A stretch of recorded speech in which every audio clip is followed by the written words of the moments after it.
teman Sapa Jalan-Jalan. Kali ini kami duduk sebagai pelaku-pelaku budaya di Kota Malang. Yang pertama, ikut berbelasungkawa atas kejadian peristiwa di Stadion Kanjuruhan. Dalam lubuk hati yang paling dalam, kami pelaku budaya Malang Raya merasa tersentuh akan peristiwa tersebut. Namun, mari kita renungi bahwa semua kejadian-kejadian itu adalah dari Sang Kehendak. Apapun itu. Dan di balik itu, seyogianya lah kita mulai memawas diri. Karena boleh jadi itu sebuah bacaan bagi kita. Jadi jangan diambil jeleknya. Namun mari kita positive thinking. Karena jiwa-jiwa itu pun menjadi bagian sebuah keutuhan.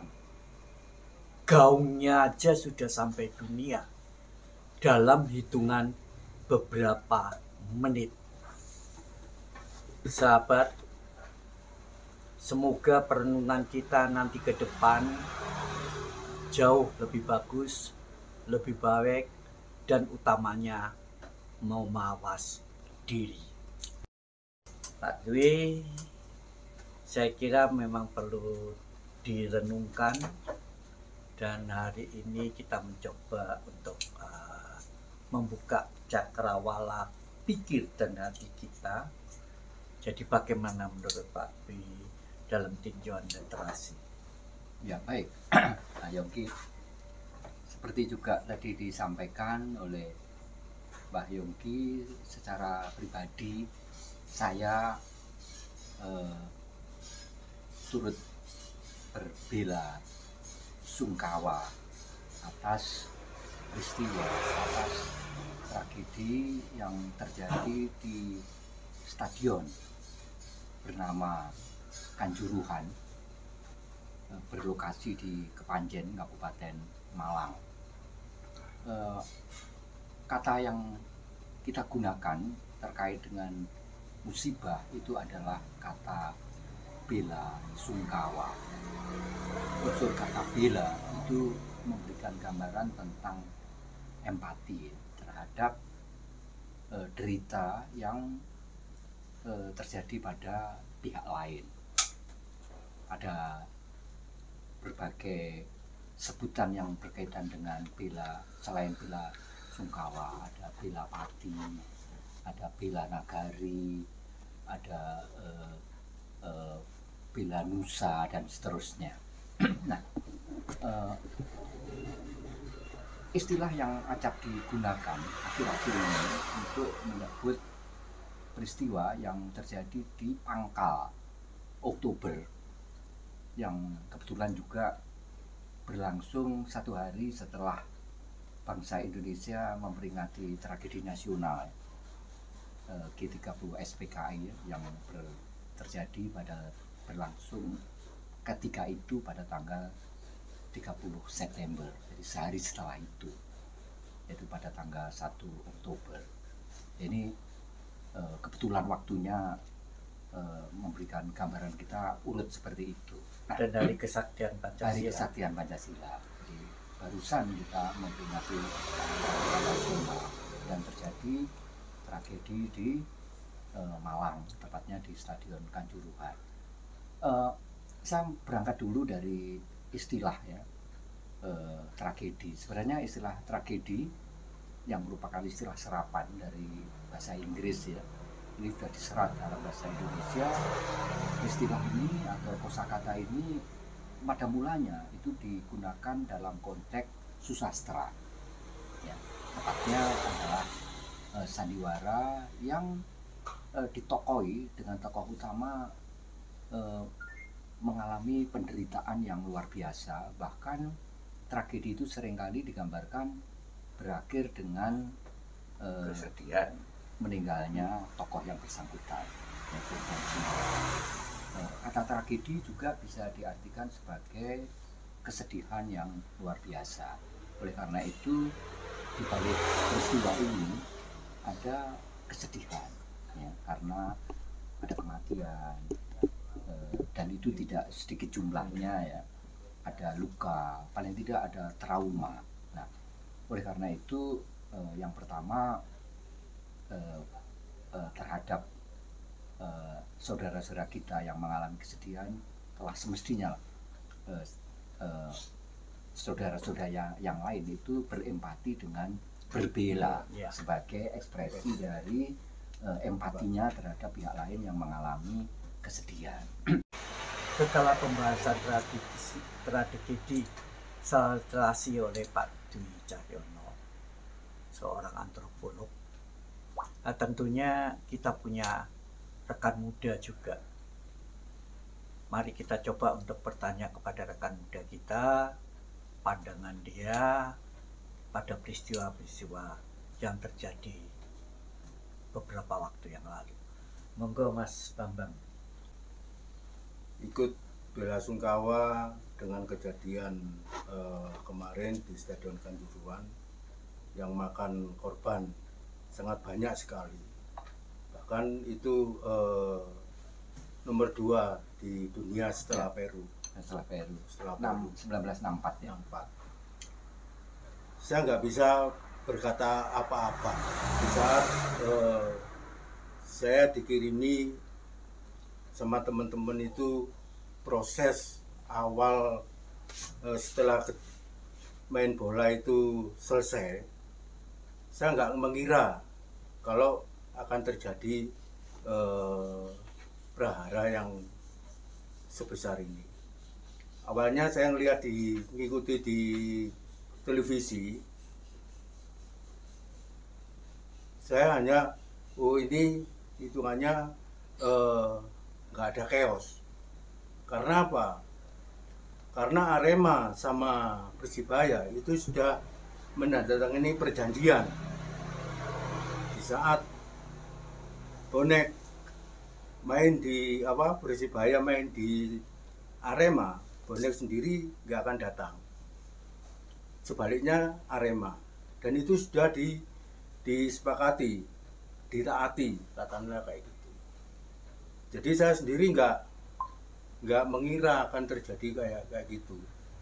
Setelah selesai saya ngelihat pertandingan itu, dapat 2 jam saya ditelepon, Ade ada chaos di Kanjuruhan. Loh, chaos apa? Padahal selama pertandingan nggak ada apa-apa. Saya dikirimi video-video itu, saya nggak bisa ngomong. Apa ini by design? Siapa yang katakan ke situ? Karena setahu saya melihat selama mengikuti di pertandingan main bola di televisi, itu hal yang biasa kalau Arema katakanlah setelah main mereka turun minta kaos, foto, apa itu ya hal yang biasa. Tapi setelah saya lihat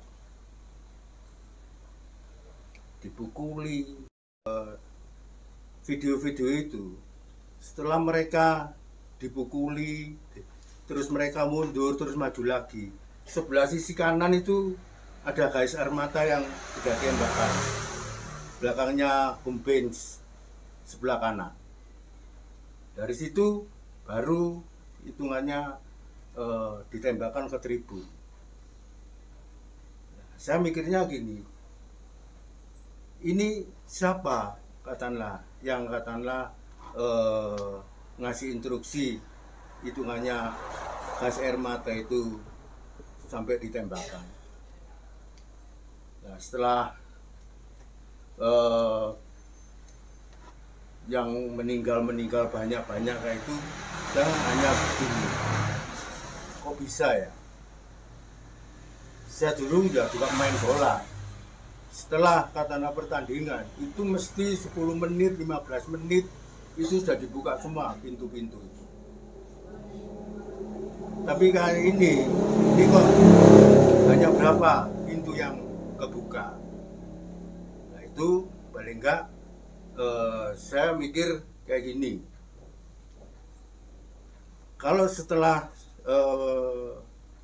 semua itu katakanlah sudah jelas hitungannya Arema sudah disanksi, terus katakanlah mereka yang katakanlah pelaku yang apa namanya bisa dibilang aparat, itu sudah hitungannya bisa jelas seandainya keputusannya bagaimana, baru kita membenahi diri semua, karena supporter sudah bersatu, paling enggak menginginkan perubahan sistem di PSSI. Kita bisa diseringkan lagi bola untuk pengenalan seni budaya. Oke. Itulah pandangan-pandangan dari rekan kita Mas Bambang Pangsut sebagai pandangan orang muda yang energik. Nah, tidak kalah pentingnya di kiri saya ada Mbah Priyo. Tentunya pemikiran beliau tentang peristiwa-peristiwa tersebut perlu disampaikan kepada khalayak agar sebagai pemikiran ke depan bagi kita semua. Monggo Pak Priyo. Terima kasih. Salam satu jiwa. Arema. Terima kasih. Kalau saya melihat kejadian kemarin, itu ada suatu kejadian yang luar biasa, di mana membuka mata kita semua bahwa mereka itu bukan suatu tumbal, tetapi mereka adalah suatu pahlawan bumi Arema.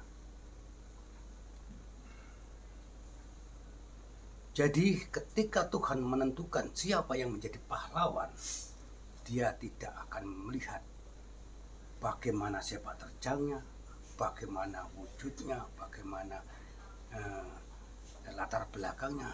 Tetapi ketika Tuhan memilih beliau ada sebagai pahlawan, itulah yang sangat luar biasa. Marilah pada pada kali ini kita harus jangan terlalu larut dalam kesedihan. Kalian harus sudah bangkit bahwa mereka adalah bukan sebagai tumbal, mereka merupakan pahlawan bumi Arema. Bukan masalah Aremanya, tetapi masalah masyarakat, masalah kemanusiaan untuk Malang dan khususnya untuk Indonesia. Oleh sebab itu, perjalanan kita masih panjang. Ayo bangkit Arema, ayo bangkit masyarakat Malang, ayo bangkit Indonesia. Silakan, ayo bangkit. Ye. Kalau pandangan dari Mbak Jo? Matur sembah nuwun. Kami ini disebutnya simbah. Arang-arang diambah, teko-teko dijaluki tambah. Muga-muga ucap omong sumrambah ngarang anak putu. Kami berharap bahwa ini adalah sebuah momen untuk kita bangkit kembali. Mereka pulang ke hadrat ilahi. Mereka pergi ke tempat tujuan yang pasti. Kita yang tinggal, marilah melanjutkan cita-cita hidup mulia. Semoga tidak akan lagi terjadi hal-hal serupa. Jangan lupakan para simbah. Jangan dijadikan hanya sekedar penambah. Karena ucap tutur kami harap bisa sumerambah.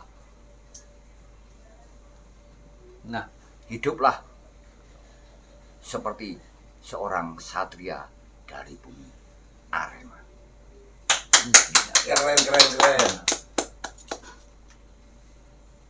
Pemirsa, itulah apa yang bisa diungkapkan oleh kami.